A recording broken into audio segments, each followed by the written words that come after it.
Hello, friend. Welcome to the first episode of Fresh Ideas for Creatives. I believe many creatives fall in this trap. They say, if I'm going to do something, I have to do it right. That is the perfectionist, right? Talking to us. And that is a trap precisely because it gets us nowhere. I think it's better to think about it as if you're going to do something, do it with your best effort. You may not get it right, but like really give it the best that you have. It's attitude over outcome. And I learned this from my mom earlier in my life when I was 7, 8 years old or something like that. My mom went through a phase in which she would like collect, and this is gonna sound super cheesy, but I love my mom for this. She collected quotes and started putting those quotes in my bedroom. She would say like, "Hey, here's like the 10 habits or whatever. Here's these things and blah blah blah," and then we will read them together. And I don't remember most of them, but there was one that I remember very clearly, and it was something about what excellent people do. And the first one, the one that stuck the most because we read it every time, every day, was it said, "Excellence is doing what you said you will do, not finding reasons to say that it can't be done." So I'm translating here. I should have written this before, but I'm going raw here, right? This is me in my purest, rawest form. So excellence is doing what you said that you will do, not finding reasons to say that you can't done it. Like you can get it done. So essentially, just doing the thing, right? Just I'm gonna do this thing. I'm gonna do the thing. That's excellence. Like we think that excellence is just going above and beyond all the time, and sometimes it just means just showing up, doing the thing that you promised to yourself that you were gonna do. Now, this podcast is to my best understanding me trying to show excellence, just doing the thing that I said that I will do. The kind of bad part about this is that since 2020, I've been saying that I'm going to do a podcast the same way that I've been saying since I don't know how long that I've been gonna write a book, right? And I haven't written a book yet, but at least I'm getting the podcast done. Yay, me! So 2020, I actually did some interviews. I did a few interviews and with some people, and they were like, "Hey, you're a good interviewing. You should do this. Let me know." And I'm like, "Yeah, sure." And then just kind of fizzle out, right? But 2020 was a tough year, and then in 2022, I retook or did another approach of this on Instagram. I did Instagram live series called Creative Chats, and I interviewed Hugo Pereira, who is a friend from SCAD, amazing illustrator, awesome dude, super fun. Eleanor Beer, who is a graphic recorder in the UK, who I actually got to meet this year in person, finally, since 2022. Man, that's been a long time. Then Mike Rohde, who is the boss, of Sketchnotes, and then Adrian Liard, a good friend of mine, also graphic recorder, with whom I do workshops and stuff like that. So I did interviews. Oh, and also my friend Rachel Eleanor, who is an illustrator here in Atlanta. So the purpose of this chat was essentially to get connection. Right, we had been through really tough times with the pandemic, and I still didn't feel confident about doing interviews, so I started to practice, and those were the results of those. But then I just kind of like fizzled out again. Now I realized that at this point in my life, my purpose was connection, was kind of selfish. I really wanted to connect with people, and that's not a bad thing. But this year I finally click, and it finally moved the needle for me in terms of, okay, I'm gonna do this podcast thing finally. When I started to realize more purposeful reasons to do it, more meaningful reasons to do it, selfless reasons. I still have my selfish reasons to do this, but the selfless reasons just based on principles. Like I like to contribute and not hoard what I know. I've been learning so much, and I'm a geek for learning. And every time that I learn something, one of the most frustrating things is feeling like there's a lot of people that I know that haven't learned that, and be like, hey, I could help them, or that this could be helpful to them. And if I just hoard this to myself, I don't think that I have an advantage. I think actually I have a burden, because there's all this knowledge that other people don't know, and I feel like it's partly my responsibility to get it out and help other people. Plus, I do believe that if we hoard things, anything, it actually rottens inside of us. Is when we flow with ideas, when we flow with generosity and things that that we have acknowledged and we have incorporated into our lives. When we pass them to others, that actually creates life. It's like water. The more it flows, the fresh it is. But if it stays in one place, it just becomes a mosquito, brewing place. So, that's one principle that is like selfless reason why I want to do this. The second one is the understanding that the rising tide lifts all boats. So in this industry that we're in as creatives, like whichever area of creativity you allocate yourself, like myself, I'm in visual notes, graphic recording. There's some people who are illustrators or designers, but I believe that we're all in the same kind of tide, right? And if I can in some way raise that tide, increase the amount of knowledge, access, information, insight, resources for my peers, then we all lift up with that. We all grow because of it. And that is a good thing. And then I do, and this is probably the biggest premise of this podcast so far. I'm open for it to morph and evolve as we go. But the premise that I have is that artists who pair their craft with business knowledge never starve.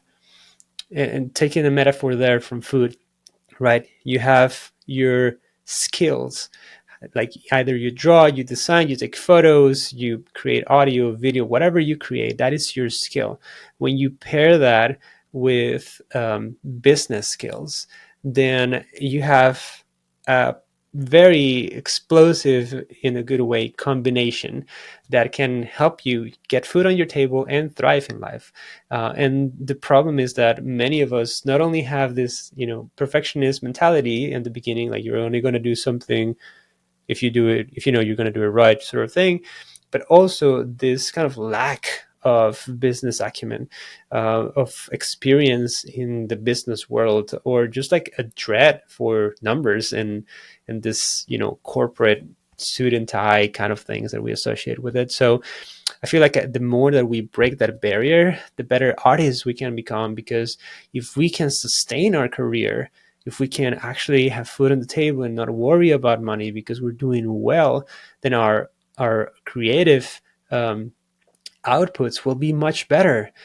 It's not the same when you create hungry than when you create feeling fulfilled and inspired. So that's part of the reason why I'm not going to be interviewing only artists and only creatives in this podcast. I'm going to be interviewing people who will bring fresh ideas to us, ideas from areas that we don't typically talk about, from areas of business, from areas of sales, from areas of marketing, even areas of health. And I'm even curious to pursue, what's it called, like rabbit holes that take us to very weird places, with the objective and the goal for us to be more inspired, to grow even more, and to expand the possibilities of what we can do as creatives. And then another kind of like selfless reason for me to do this is because I say, I don't know how it's going to come out, but people tend to thank me when I share my insights. It's not uncommon for people to say, "Hey, thank you for sharing that. Oh, that was so insightful. Oh, that helped me a lot." So I found that in some way, I don't know if it's just because of my attitude or because the actual tips are good, or a mix of both, but it just tells me that I'm being helpful in some way. And I want to expand the reach of how helpful I could be. I don't think there's anything wrong with being more helpful to more people. In fact, I believe that's probably one of the most exciting aspects of knowing that you have value, that you can help even more people. So I know that this is going to land in many different places. But the last reason why I want to do this, I know it's probably going to sound contrite, but if I can do it, I believe you have a very big chance that you can do it. And what by it, I mean daring to do something that you have never done before and being excellent, not because you did it right, but because you dared to try and you give it your best. And I'm giving my best with this podcast. I know it's going to be clumsy at some points, but I think this rawness or making like keeping it real is going to be helpful not only for me but hopefully for you. Now, of course, I have my selfish reasons for doing this, so I'm going to save them because I think it is very important to be honest about your intentions of doing things. Not only because it creates trust that you guys will know that I'm not here for a specific agenda that is hidden, right? My agenda is out there, it's written on the wall, right? But also because if I eventually need help and you feel like you can help me, then I'm giving you the opportunity to do that, to support me in some way. And I think that's a good thing, right? It's kind of weird when I listen to podcasts, right? And they only have stuff to sell, right? And I'm like, okay, I'm not necessarily interested in buying that. It's not just for me. I'm here for the insights, the tips. But if I had the chance of contributing some way to them, I would be open for that. But there's no way to contribute besides buying something. So I want to give you in advance the ways that you can help me out in case that comes out. So if you've made it this far in the conversation, it probably means that you're liking what you're hearing.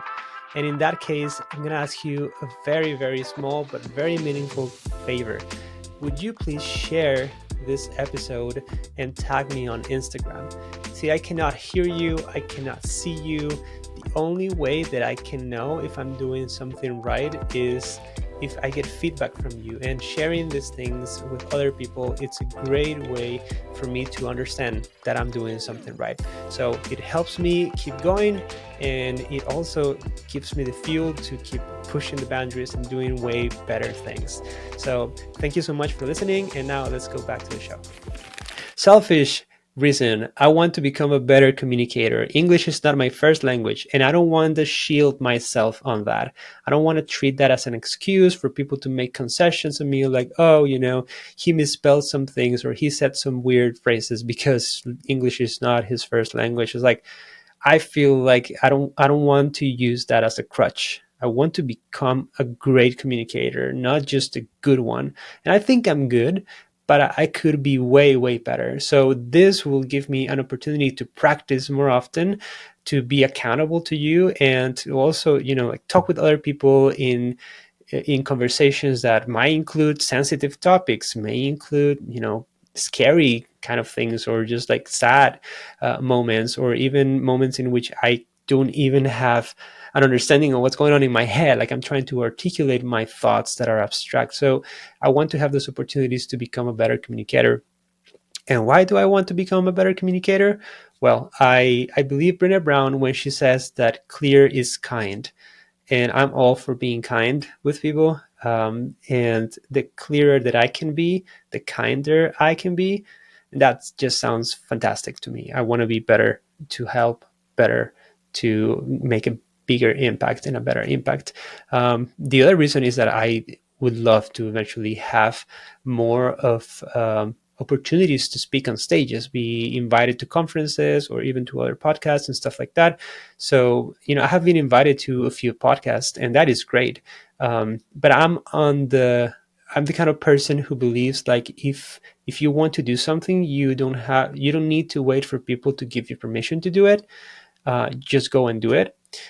Right. So I'm making my own podcast, making my own platform so that I can make myself opportunities to get on stages. Right. If I want to be a public speaker of sorts, right, uh, people need to hear me.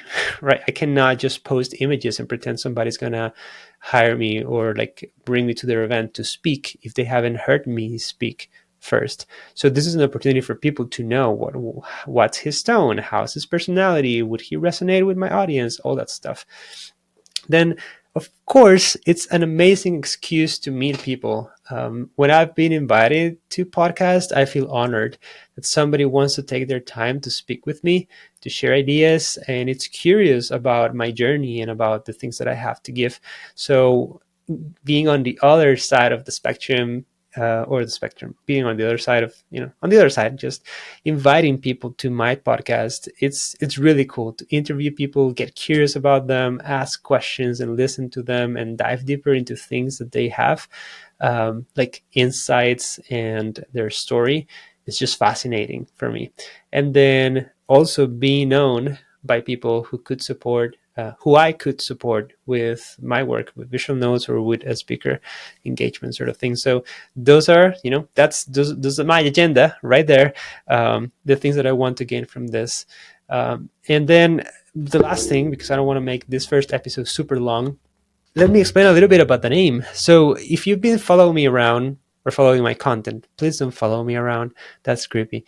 If you've been following my content, you should know by now probably that I have a newsletter called Fresh Ideas. So it's the same name. It's in the same kind of river. They flow together. Now, I've been neglecting my newsletter for a few months now. I'm recording this in September, and my newsletter, I don't think I've written anything in the past 2 months because I've been working on my podcast, on this thing right here.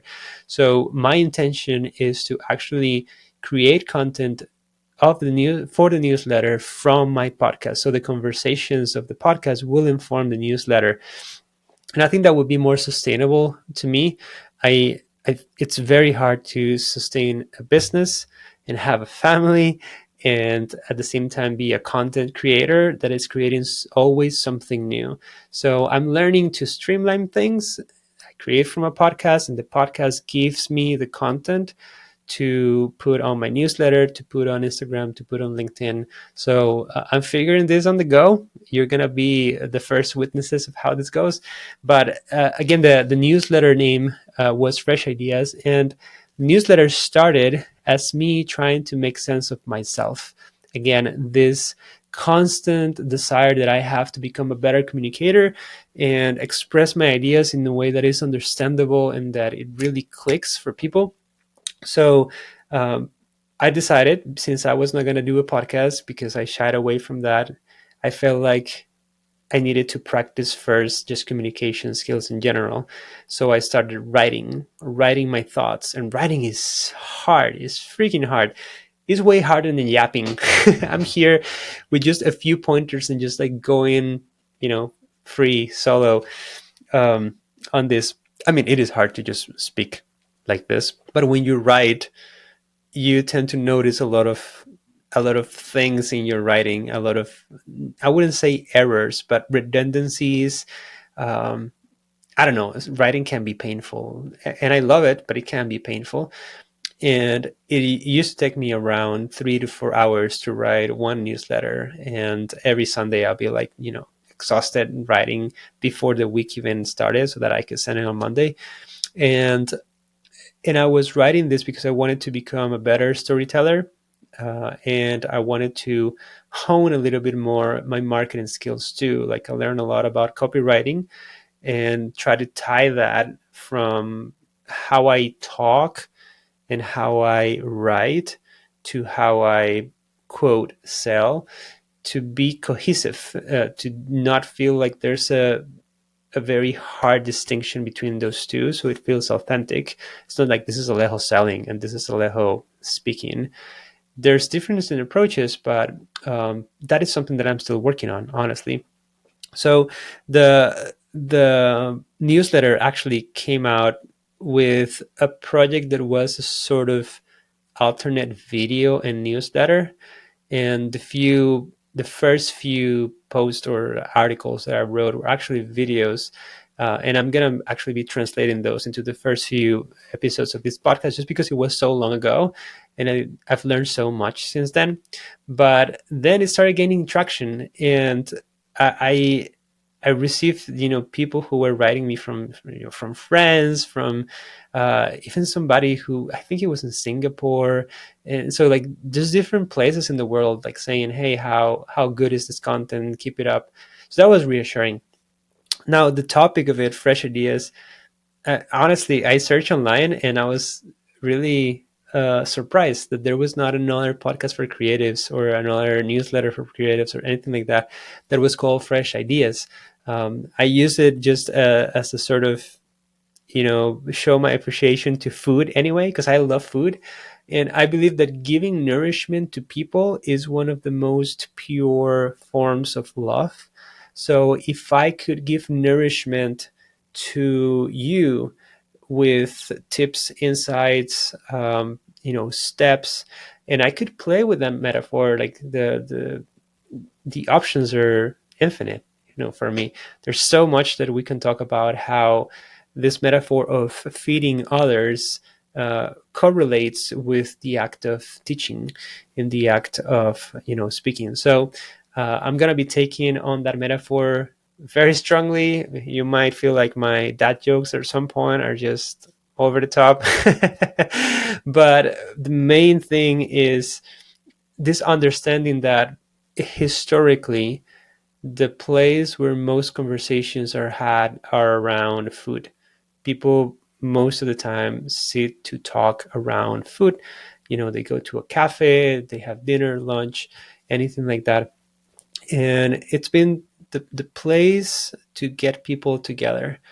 And I like to think of this podcast as something like that. Like I'm essentially open the doors of my kitchen, of my dining room, so that you can join and we can all eat together this delicious and nutritious tips and ideas and stories to nourish and fill us with inspiration, but also to give us the strength that we need to endure and thrive as creative professionals.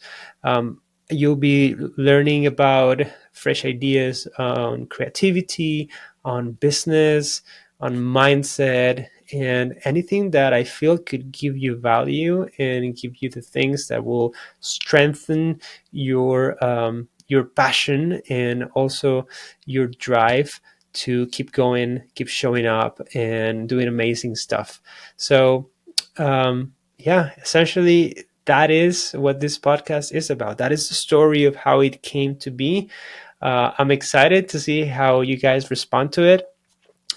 If you like it, if you enjoy it, if it really gives nourishment to you and you feel inspired and gives you focus and practical steps that you can apply quickly, only favor that I'm gonna ask is that you share it, right? Just like share it to everybody that you can, that you feel like it would be helpful to.